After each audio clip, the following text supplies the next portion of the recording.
ଆହୁରି ତୋରାଣି ପକଉଛୁ?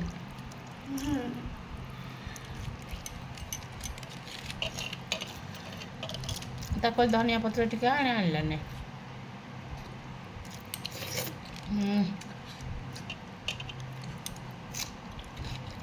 ଏ ବାଇଗଣ ହେଇଥାନ୍ତା ଗୋଟେ 250 କି 300, କିନ୍ତୁ ମୋ ଝିଅ କହିଥିଲା ମାମା ଏ କୁନ ବାଇଗଣ ଯେଉଁ ଏବେ ଜଷ୍ଟ ହେଇଛି ତା ପଛ ଆଡ଼ୁ ଫୁଲ ଯାଇନି, ସେଇ ବାଇଗଣ ଆଣିକି ପୋଡ଼ିବ। ପୁରା ଲହୁଣୀ ଭଳିଆ ହେଇଛି କଷି।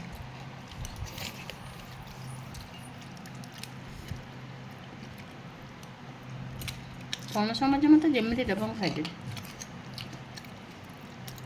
ଭଜା, ତରକାରୀ, ଡାଲମା, ପୋଡ଼ା, ସବୁଠୁ ଭଲ ଏଇଟା ହେଇଛି। ଆଚାର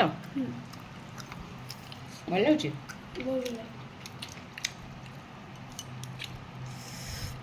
ଘର ତିଆରି ଆମ୍ବ ଆଚାର।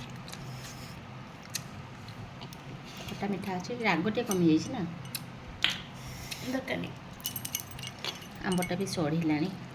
ଓ ଆମ୍ବ ଲାଷ୍ଟ ଟାଇମ୍ରେ ମୁଁ ଆଚାର କରିଛି, ତଥାପି ସଢ଼ିଲାଣି। ଏଇଠି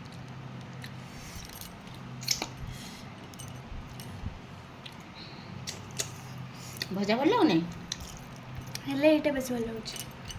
ତ ଖାଲି ଆଚାର ଲଗେଇ ଖାଇଦେ, ବାକି ମୁଁ ସବୁ ଖାଇଦେବି। Okay, no problem. ଗାଁ ପୋଇ ନା ମାଉଁସିଆ।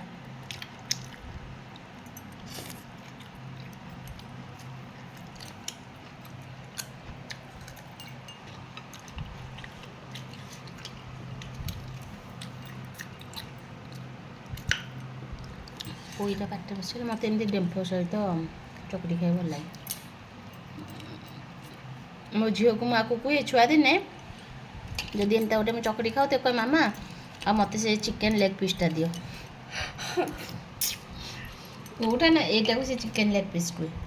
ଏବେ ଏବେ ମୋ ଭାଇ ପାଇଁ ସେ ଟ୍ରିକ୍ ୟୁଜ୍ ହେଉଛି।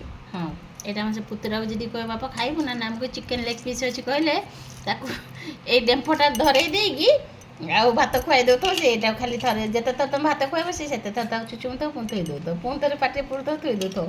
ସେ ଏଇଟାକୁ କହେ ଚିକେନ୍ ଲେଗ୍ ପିସ୍। ମୋଠୁ ବେଶୀ ସିଏ ଏଥିରେ ବିଶ୍ୱାସ କରୁଛି।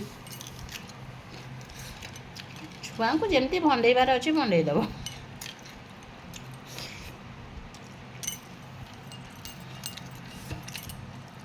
ଏଇଟା ଆଜି ଆମର ଲଞ୍ଚ। ସଜନା ଛୁଇଁ ବି କଷି ଅଛି। ପଣସ ମଞ୍ଜି ଏଠିକାର, ବାକି ସଜନା ଛୁଇଁ ମମି ଦେଇଥିଲା, ପୋଇ ବି ମମି ଦେଇଥିଲା, ଚାଉଳ ବି ମମି ଦେଇଥିଲା। ପୁରା କଷି ସଜନା ଛୁଇଁ। ପଣସ ମଞ୍ଜି ଆଚାର, ବାଇଗଣ ଏଠିକାର, ପିଆଜ ବି ଏଠିକାର। ସେଇଟା ଆଜି ଆମର ଲଞ୍ଚ। ରହୁଛୁ। ଯଦି ଭିଡ଼ିଓ ଭଲ ଲାଗୁଛି ତାହେଲେ ଗୋଟେ ଲାଇକ୍ କରିବେ, ପେଜ୍କୁ ଫଲୋ କରିବେ।